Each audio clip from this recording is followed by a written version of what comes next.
Profe, aprovecho mientras esperamos que se conecten los chicos. Te quería consultar. El PDF de métodos de estudio de proteínas no está en el Drive, ¿puede ser? Tengo solamente el de clase 1 de proteínas.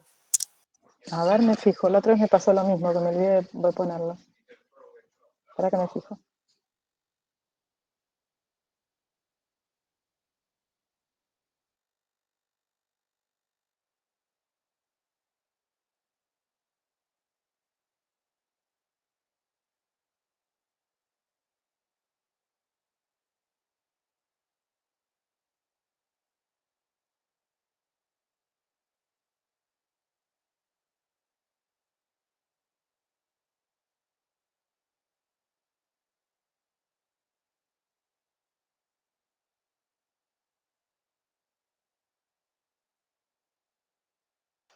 Me dijiste el PDF, ¿no? El video está. Por la otra vez me olvidé el video. El video sí, lo vi al video. Ok. Pero puede ser, sino que esté en el mismo archivo que No, no, subiste y que esté al final. no, porque están en carpetas distintas. Es posible que me olvide el PDF. Ahora voy a ver el PDF.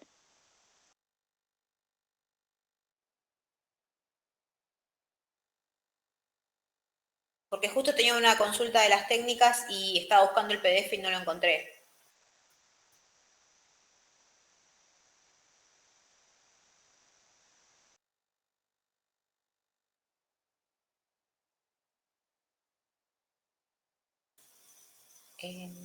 Ahora abrí el archivo que está en el Drive y veo que al final las últimas 5 filminas son de las técnicas. Está todo en el mismo archivo entonces. Exacto, está todo en el mismo archivo. Si querés lo voy abriendo.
Bueno, si quieren arrancamos.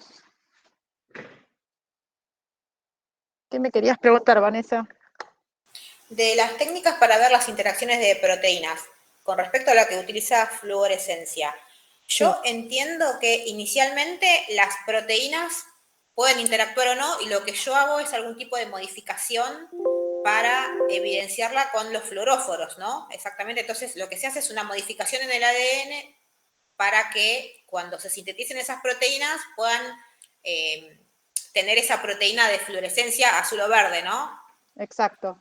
Se hace lo que se llama, eso lo vamos a ver mejor cuando veamos tecnología del DNA recombinante, que son dentro de unas clases, pero en principio la interpretación que vos das es la correcta. Es decir, vos lo que haces es unir el DNA que codifica para la proteína que vos querés estudiar, para una de las proteínas que querés estudiar, a una con el DNA que codifica para la proteína fluorescente. Entonces, ok, Rodrigo. Entonces, vos agarrás el DNA que codifica para tu proteína de estudio y lo unís con el DNA que codifica para la proteína fluorescente. Entonces, cuando eso se transcribe y se traduce, lo que se sintetiza es una proteína de fusión, se llama, donde en realidad lo que hiciste fue fusionar dos proteínas, la tuya de estudio con la fluorescente. Y por otro lado, haces lo mismo con la otra proteína, ¿sí? Vos lo que querés identificar es si tus proteínas A y B interactúan. Entonces, a la proteína A la fusionás con una proteína fluorescente y a la proteína B con otra proteína fluorescente. Entonces, después te fijas que si hay una interacción física entre la proteína A y B, va a haber un acercamiento de las dos proteínas fluorescentes, ¿sí? Y entonces eso te cambia la fluorescencia. ¿Se entiende? Eso es lo que se conoce como FRET. Sí. Sí, sí, sí. En realidad tenía dudas con mi interpretación si era correcta, pero bueno, sí, lo entendí de esa manera. ¿Sí? Y se entiende por qué, o sea, espérate que voy a poner la diapo, así lo hacemos más claro para el resto. Eh,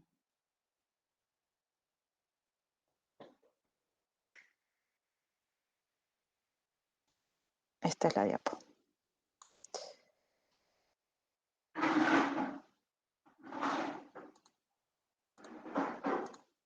Bueno, vos acá ya tenés armada la proteína de fusión. Bueno, en este caso no son A y B, sino que es la proteína X y la proteína Y. Cada una de ellas, esperen que me parece que hay alguien que se quiera entrar, permitir, ok. Hola Ariel.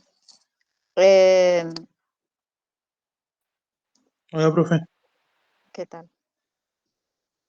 Cada una de ellas, están viendo mi pantalla, ¿no? De las técnicas para ver interacción de proteínas de FRET. Sí, se ve. Ok.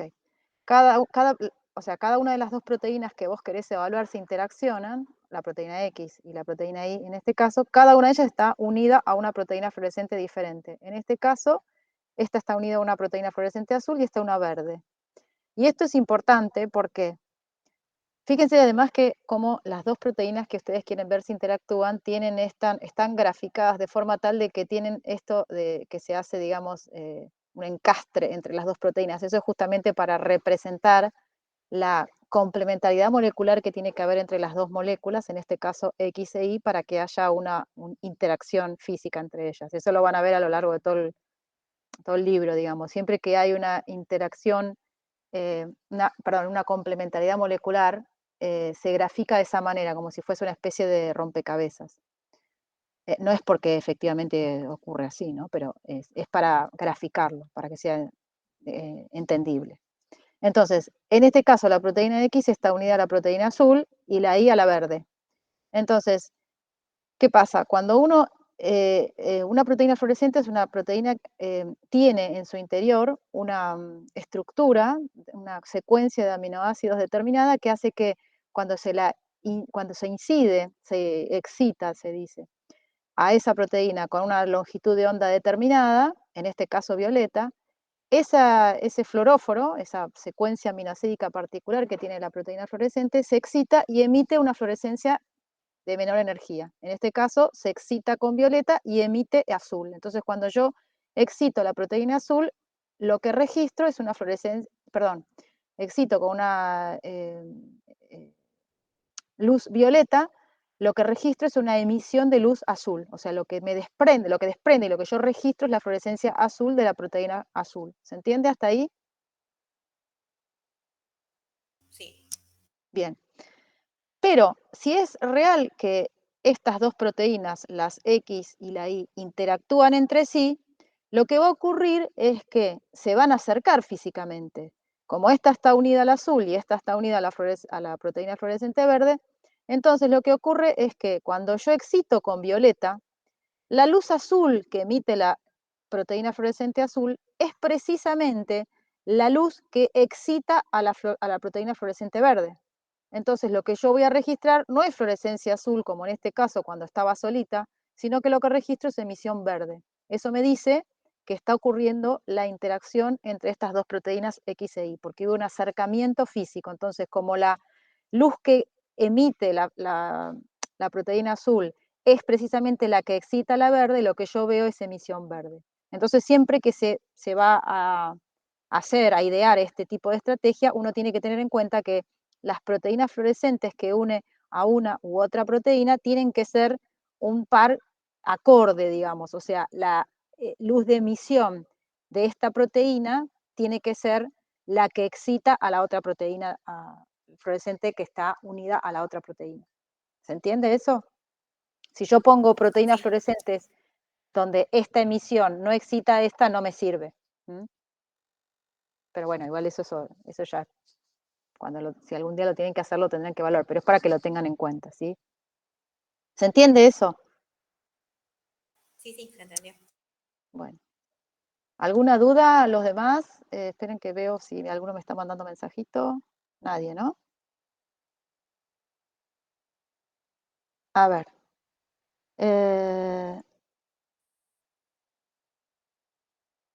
Rodrigo. La primera dice, ¿cómo se forma la monocapa en las gotas lipídicas? En las gotas lipídicas la monocapa se forma en la hemicapa de la bicapa del retículo endoplásmico. Espera que voy a poner la diapo, así lo hago con los dibujitos. No sé si no estaba acá en esta misma. A ver.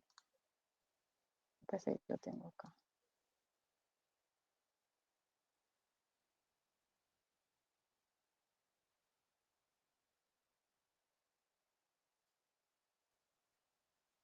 Acá. ¿Ven ahí entonces la deformación de gotas lipídica?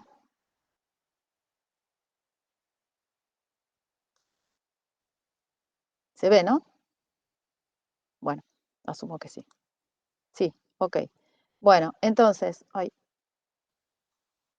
como ven, esta es la bicapa porque tiene dos monocapas que forman la membrana del retículo endoplasmático. Acá está la luz del retículo endoplasmático y esto sería el citosol del retículo endoplasmático. Entonces, fíjense que entre una monocapa y la otra monocapa que forman la bicapa, se van almacenando triacilgliceroles y ésteres de colesterol, que son moléculas muy hidrófobas, por eso se almacenan ahí. Tengan en cuenta, acuérdense siempre, que los fosfolípidos que forman la bicapa tienen sus cabezas polares que están expuestas al ambiente acuoso, que es el espacio, o sea, el citosol y o el espacio extracelular o la luz de las organelas. ¿Sí? Acá este es un espacio acuoso y este es también un entorno acuoso. ¿tá? Entonces, siempre ocurre que las cabezas polares de los fosfolípidos que forman la bicapa están apuntando hacia el entorno acuoso y esconden hacia adentro las colas de ácidos grasos. ¿Por qué las esconden hacia adentro? Porque justamente las colas de ácidos grasos son de característica hidrófoba y lo hidrófobo es afín con lo hidrófobo. Entonces, este es un entorno hidrófobo y acá es donde se van a ir almacenando esas moléculas como los triacilgliceroles y los ésteres de colesterol, que son moléculas hidrófobas. ¿Está? Entonces se van almacenando ahí, entre las dos bicapas, entre las colas de ácidos grasos de los fosfolípidos de la bicapa. Hasta que en algún momento esa se forma como una especie de grano, ¿sí? Y entonces se evagina y se desprende y se forma la gota lipídica. Entonces, si acá tuviésemos un dibujito, acá no está, pero si lo tuviésemos, ustedes tendrían que acá están las colas, perdón, las cabezas polares de los lípidos y esto serían las colas de ácidos grasos de esa monocapa de fosfolípidos, ¿sí? Sería como que yo tengo esto nada más, esta parte, ¿está bien?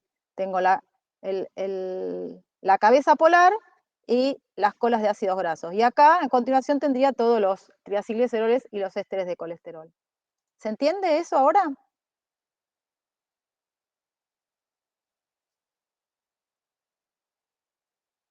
Por eso es una monocapa, ¿sí?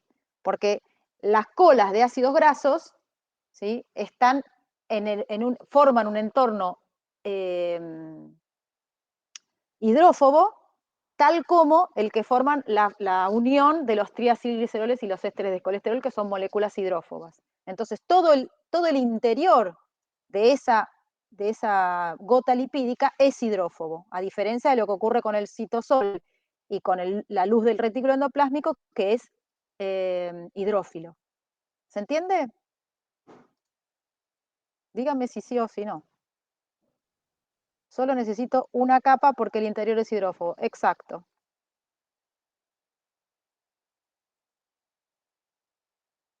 Ok. ¿Se entendió ahora, Maxi? Ok. Bueno, voy a la segunda que dice, cómo el colesterol aumenta la fluidez. Lo del colesterol que aumenta la fluidez, en realidad el colesterol puede tanto aumentar la fluidez como disminuirla. Esa es la realidad. ¿Por qué? Porque el colesterol es una molécula que también, ¿dónde estaba? Esto creo que estaba acá. Es una molécula que, como ven, tiene un grupo hidrocarbonado no polar, que es hidrófobo, y tiene ese oxidrilo que lo vuelve, digamos, esta parte de esa estructura, es la cabeza polar que lo vuelve, digamos, anfipático. Por eso es una molécula anfipática, porque este grupo oxidrilo le permite exponer ese grupo químico a un entorno acuoso sin problema. Entonces se mete se mete digamos, con su grupo hidroxilo entre las cabezas polares de los fosfolípidos, y la parte hidrófoba se junta con los ácidos grasos de los fosfolípidos. Entonces, ¿qué pasa? Puede aumentar la fluidez, porque lo que hace es evitar que se formen los grupos, digamos, permite acomodar a las colas de ácidos grasos de los que están insaturadas, y por eso tienen este quiebre. Entonces, como permite ese movimiento, ese movimiento oblicuo, digamos, que forma el agregado de un grupo, de una insaturación a al ácido graso del fosfolípido, entonces le permite, aumenta la fluidez porque tiene como más espacio en esa región. Entonces, por eso es que esta región es más fluida, porque como permite que existan colas de ácidos grasos insaturadas, y que entonces, al tener esa insaturación, producen este quiebre. Entonces hay más espacio, hay más fluidez, ¿sí? Pero en la zona, digamos, más cercana a la cabeza polar, en realidad genera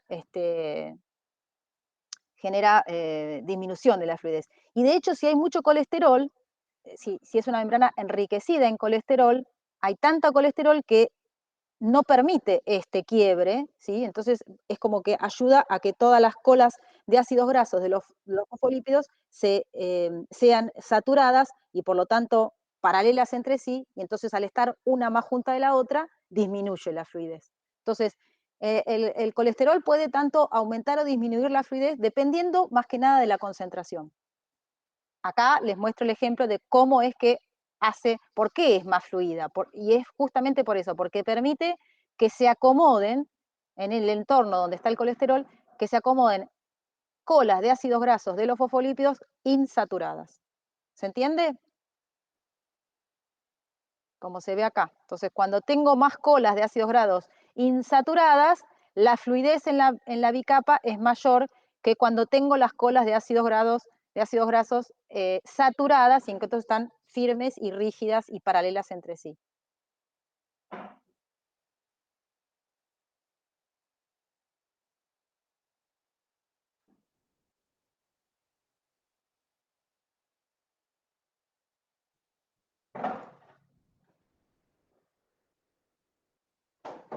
Ay, me perdí. ¿Dónde tengo? ¿Dónde los tengo? A ver. Bueno, Maxi, ¿se entendió? Esperen que llegue Antonella. ¿Alguien se sumó al final y yo no me di cuenta? Además de Antonella, que acá la estoy Hola, viendo. profe, ¿qué tal? Perdona la demora. Hola, Antonella. Solo necesito. Ah, ya está. Sí, profe. A ver qué más. Sí, entendió. Ok, bueno, vamos a la siguiente pregunta. ¿Por qué las proteínas transmembranas se encuentran en la cara exoplasmática? No todas. ¿Por qué decís eso? Hay proteínas transmembranas que, justamente hay proteínas transmembranas que, digamos, que atraviesan varias veces la membrana plasmática o la membrana del retículo del Golgi, y, digamos, tiene una parte que se expone a la región exoplasmática y otra que se expone al interior de los orgánulos. No necesariamente siempre se exponen a... Lo que sí es cierto que digamos, lo que está expuesto al exoplasma, digamos, al exterior celular o a la luz de las organelas, es lo que se... a lo que se le agrega, a lo que se le agregan los restos de hidratos de carbono, ¿sí?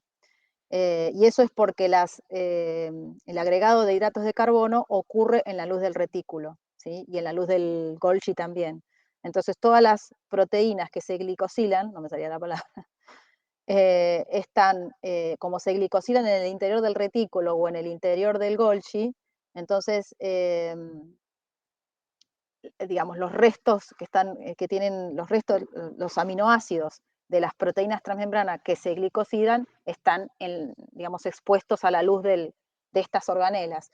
Y luego, cuando vean ustedes tráfico vesicular, van a ver que esas proteínas que se glicosilan y cuyo destino final es la membrana plasmática, viajan en vesículas desde el Golgi hacia la membrana plasmática. Entonces, cuando la membrana fusiona, quedan expuestas digamos, esos residuos de hidratos de carbono quedan expuestos hacia el exterior celular. Quizás esa es la confusión, o sea, no es que las proteínas transmembranas se encuentran en la cara exoplasmática, se encuentran en las dos, ¿sí? Lo que se encuentra en la cara exoplasmática son los residuos, los aminoácidos de esas proteínas que se glicosilan, es decir, a los que se le unen hidratos de carbono. ¿Se entiende eso? No sé por qué, ¿dónde estaba esto? ¿Será por esta?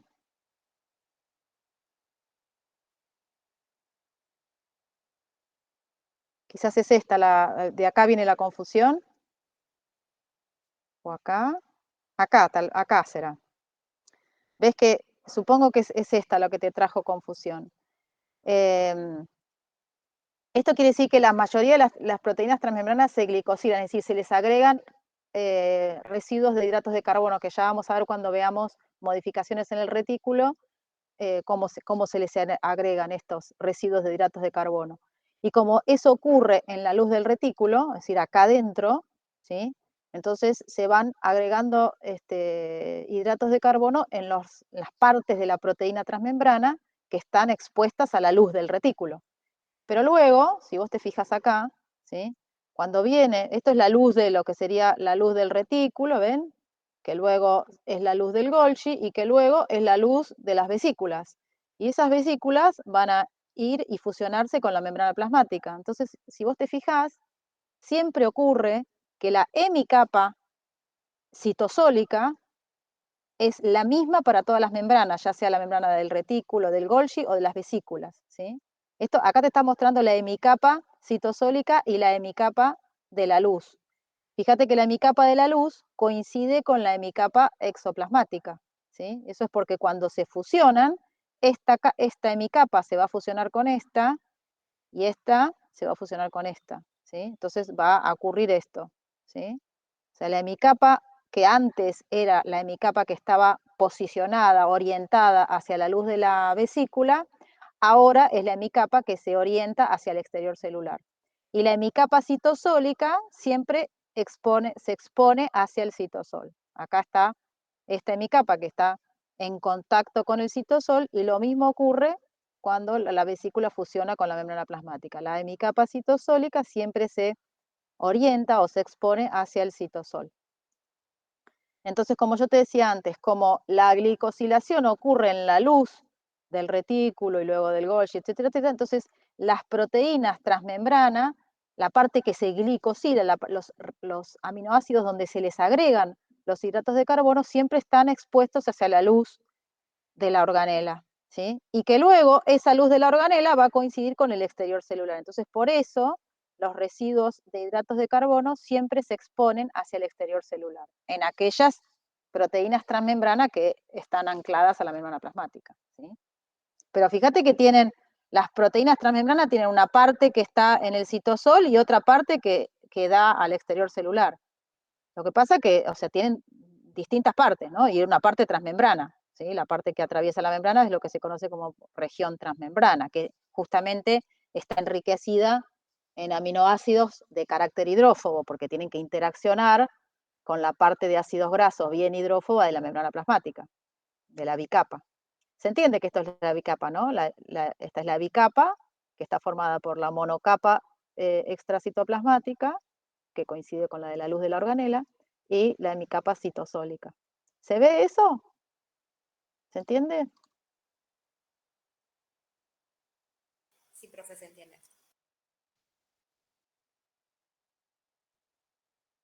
Muy bien, bueno.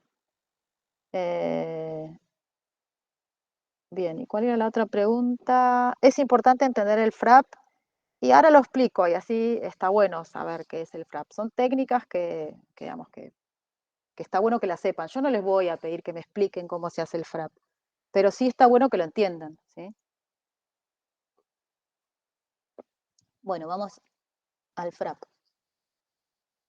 ¿Hasta ahora se entendió todo lo que dije? ¿Alguna duda? ¿Alguien más tiene alguna duda respecto de esto?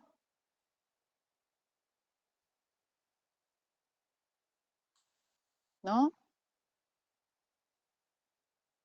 Bueno, voy a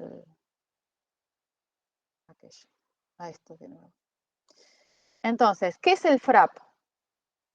Eh, es una técnica que, como dice acá, FRAP viene del inglés Fluorescence Recovery After Photobleaching, no importa.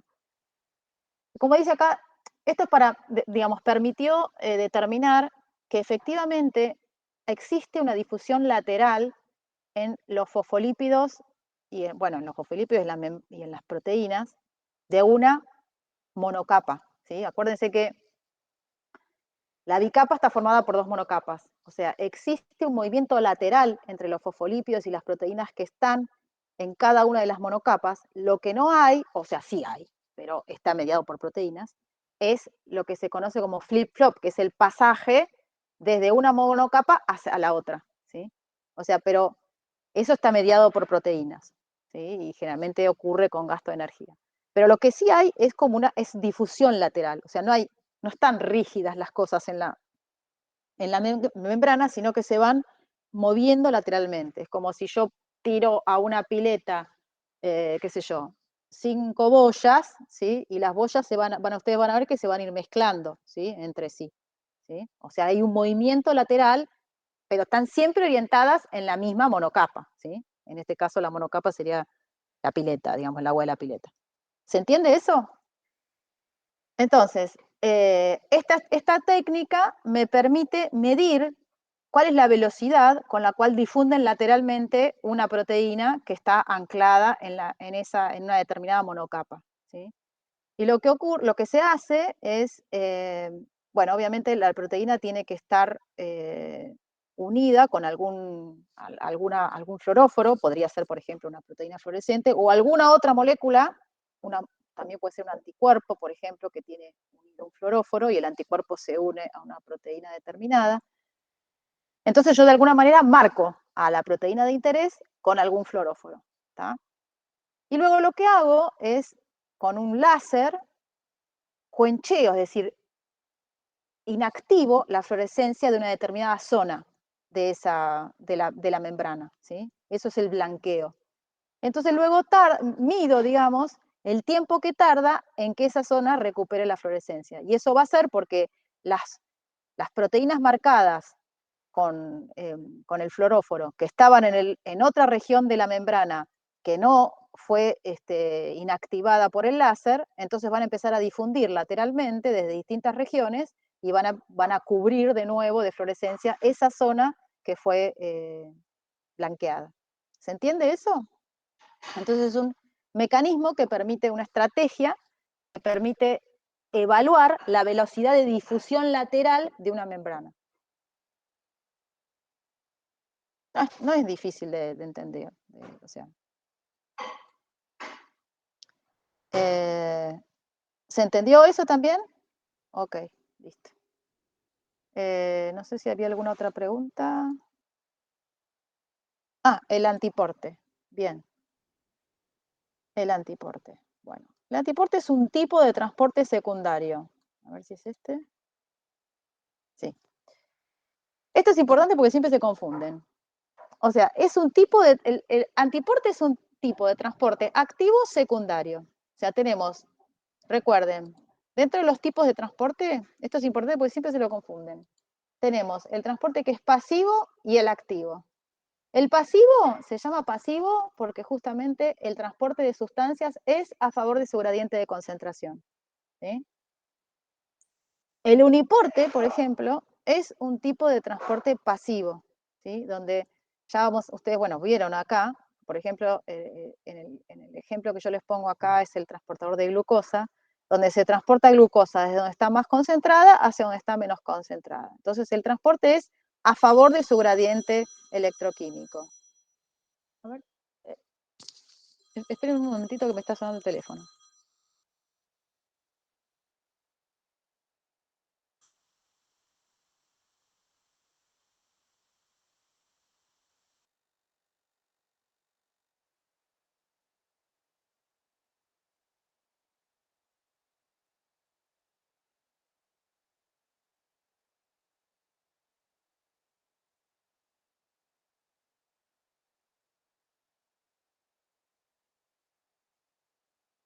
Ahí está, y lo apagué. Ay, sin querer dejé de compartir. Bueno, vamos de nuevo. Entonces, las moléculas que hacen transporte pasivo son estos, que son los uniportadores, ¿sí? Pero también los que hacen transporte pasivo son los canales, ¿sí? Los canales que son esas moléculas que están más acá, no, acá no, acá, que son las moléculas que dejan pasar el sustrato que transportan a mucha mayor velocidad, porque la diferencia que tienen con los transportadores es que los canales pasan de un estado abierto a cerrado, ¿sí? Entonces, cuando están abiertos, el sustrato pasa a mucha mayor velocidad. Ojo, no confundan, los canales, si bien dejan pasar su sustrato a mucha mayor velocidad que los transportadores, tienen especificidad, no es que es un poro que pasa cualquier cosa, no. El canal de sodio deja pasar solo sodio, el canal de potasio deja pasar solo potasio, y así sucesivamente, ¿está bien? En cambio, los transportadores tienen que sufrir un montón de cambios conformacionales para transportar el sustrato que transportan, y entonces el transporte de ese sustrato es mucho más lento. Entonces, tanto los canales como los transportadores pasivos hacen transporte pasivo o difusión facilitada se llama también. ¿Por qué?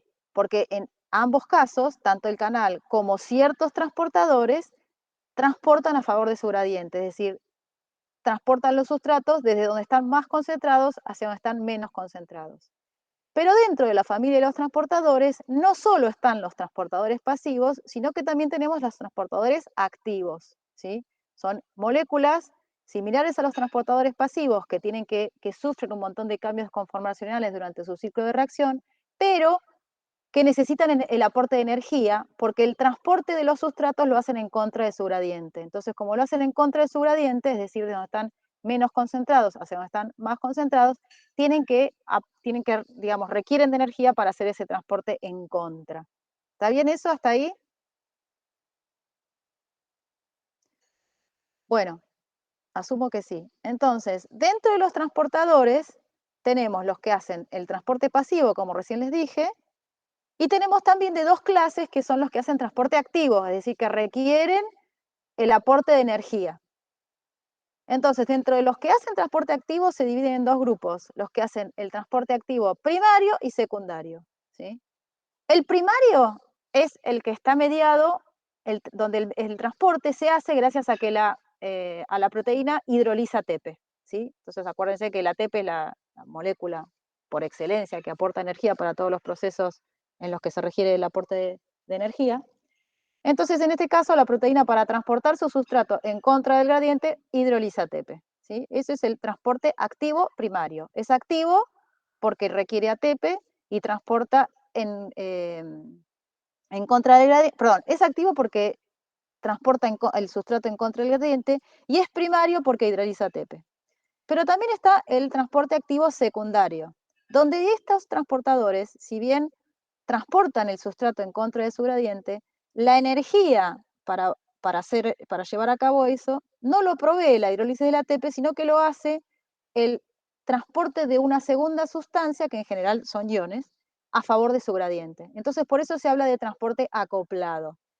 Ese es el transporte activo secundario. ¿Por qué secundario? Porque si bien transportan el sustrato en contra de su gradiente, lo acoplan al transporte de otro sustrato a favor de su gradiente. Y esa energía la utilizan, o sea, la energía cedida por ese transporte, digamos, favorable, es cedida para transportar al otro sustrato en contra de su gradiente.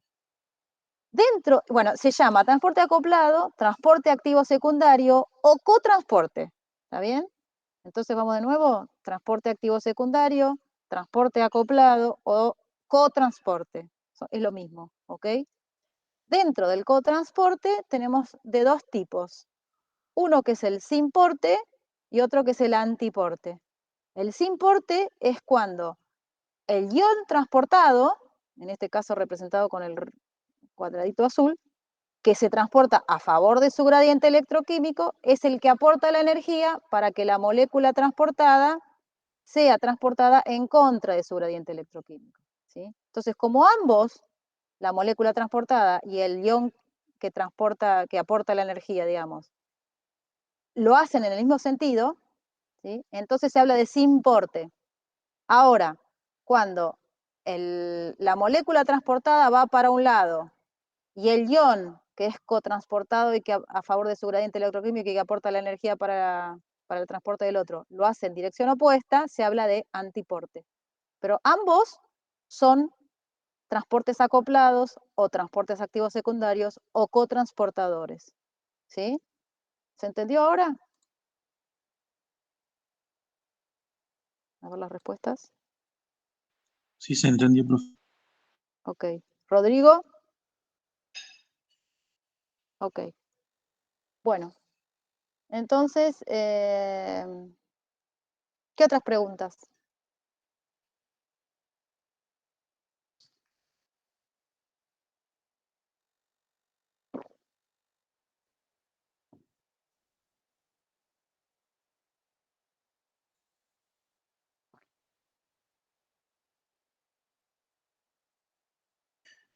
Voy a anotar a los que están. ¿Qué otras preguntas, chicos? Vamos.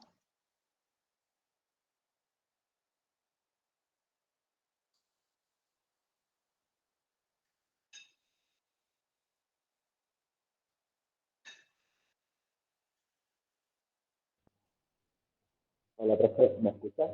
¿Sí? Sí, quería hacer una pregunta con respecto a los canales iónicos. Los canales iónicos. Sí. El filtro de selectividad, ¿es algo que tenemos que saber que existe o también tenemos que entender cómo funciona? No te escuché, no entendí la pregunta. ¿Qué cosa?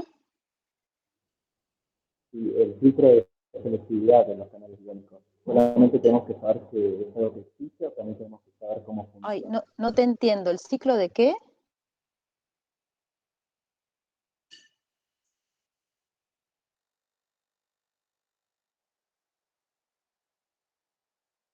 Escribímelo, a ver.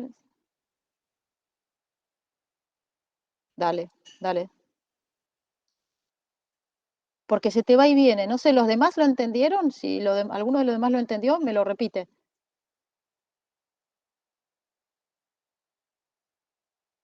No, no se escuchó bien. Bueno, no importa, Rodrigo, esperamos que lo escribas. Ah, el filtro de selectividad, tenemos que saber solo que existe o cómo funciona. No, el filtro de selectividad tienen que saber que existe, ¿sí? No les voy a pedir digamos, que me expliquen paso a paso cómo es que funciona.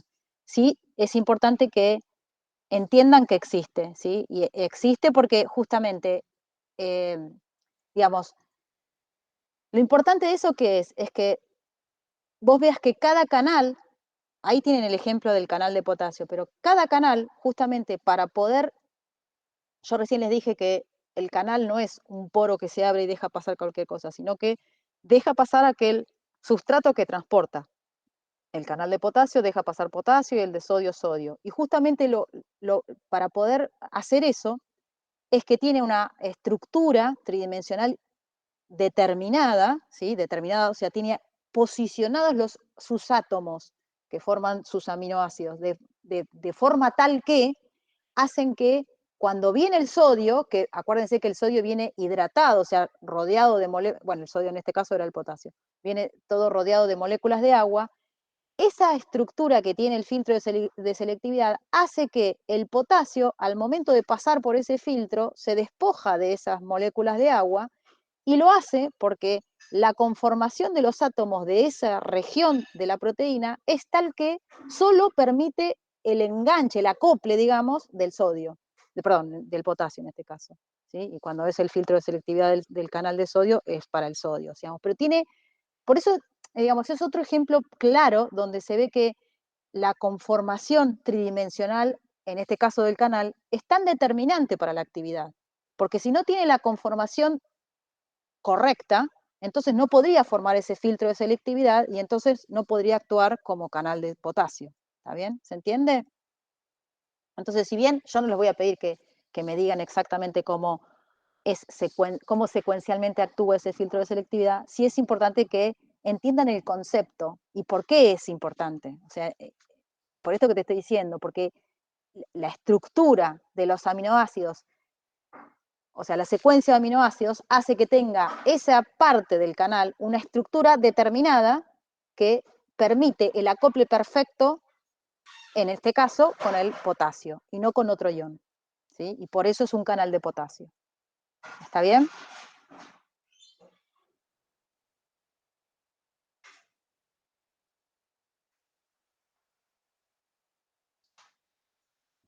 Bueno, de nada. ¿Alguna otra pregunta? Muy bien, Rodrigo, ahí preguntando, ¿eh? Me encanta.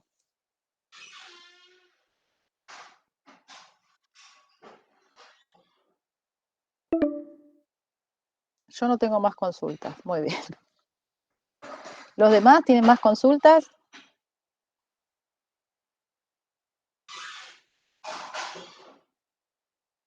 No, profe, yo no. Yo tenía la duda las proteínas nada más. El de proteínas, bien. Bueno. El jueves, si ustedes se fijan, yo subí, habilité el trabajo práctico del jueves, que es justamente de problemas de estos, sobre estos transportadores y canales, etcétera. Caro no va a estar porque está de viaje, no va a estar ni este jueves ni el que viene. Así que vamos a hacer la resolución de estos, digamos, de este trabajo práctico, y el de microscopía los van a hacer conmigo.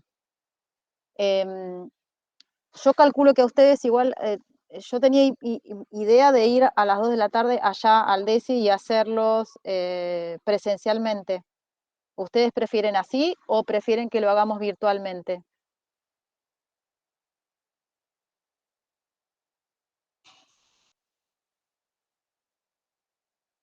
Porque a mí, digamos, me da lo mismo. Yo lo puedo hacer de las dos maneras, pero yo tenía pensado ir allá al DESI. Sí, está bien, presencial. De mi parte yo ya arreglé para después ir a la facultad. Ok. Los demás también prefieren presencial. En general, cada vez que sube un TP va a tener adjunto en AIAP. No siempre, Rodrigo, pero algunos trabajos prácticos sí, porque, bueno, en este caso, por ejemplo, tiene una parte práctica que es muy cortita, pero que yo lo voy a dejar que seguramente, bueno, en realidad el jueves vamos a ver, en función, porque la que maneja todo lo que es el laboratorio y sabe dónde están todas las cosas es Caro, entonces no me quiero meter a hacer lío ahí. Pero sí, voy a ver, y si lo podemos, lo hacemos ahí. Pero igual, de todas formas, la parte práctica de este trabajo práctico es muy cortita, y entonces la pueden hacer en cualquier otro momento. Entonces, en aquellos trabajos prácticos donde la parte práctica es corta, siempre lo suplemento con problemas, porque a mí me parece que los problemas, esto lo hicimos sobre todo a partir de la pandemia, vimos que los problemas los ayudan un montón para interpretar mejor los temas. Entonces, me parece que está bueno que intenten hacerlos. Lo que pasa es que lo importante de los problemas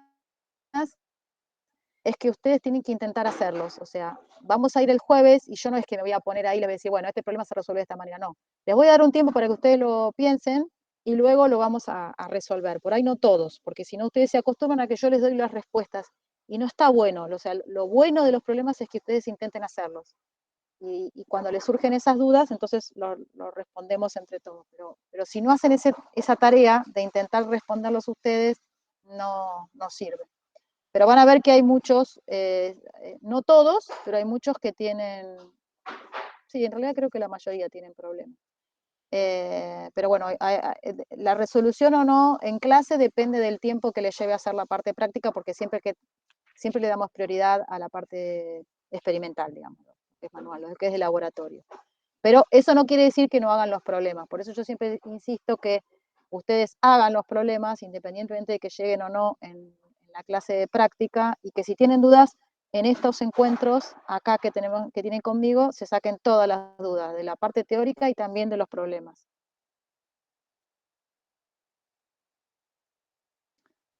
Bueno, entonces, ¿qué más? ¿Alguna otra consulta? Bueno, entonces nos encontramos a las 14 en el DESI, el jueves. Se van a encontrar conmigo.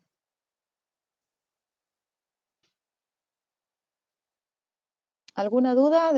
¿Alguna otra duda?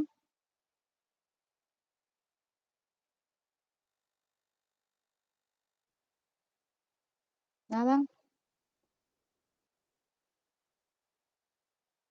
Bueno, entonces si no tienen duda, sigan ustedes con las teóricas como vienen. Todos han podido verla hasta ahora, vienen al día, tienen retrasos.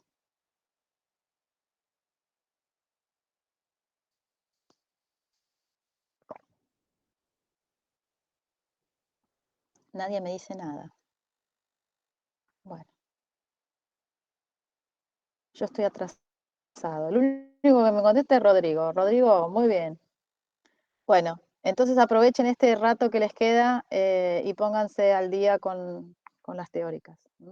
Total, imagino que todos, ya que están conectados, también pueden escuchar la teórica desde el campus. Bueno, chicos, si no tienen entonces más dudas, nos desconectamos. Bueno, dale, Ariel, vos también, ponete las pilas, vamos. No se retrasen, que saben que esta materia es muy, muy, muy bien, Antonella, muy bien. Es muy voluminosa, ¿sí? Así que no se retrasen. Traten de llevarla semana a semana. Yo ahora, en cuanto corto con ustedes, no tengo luz y no sale mi audio. Uy, bueno. Bueno, dale, nos vemos el jueves, entonces nos vamos a conocer presencialmente. Bueno, entonces nos Chao, vemos el profe, jueves. buenas tardes. Chau, chau, buenas tardes. Nos vemos.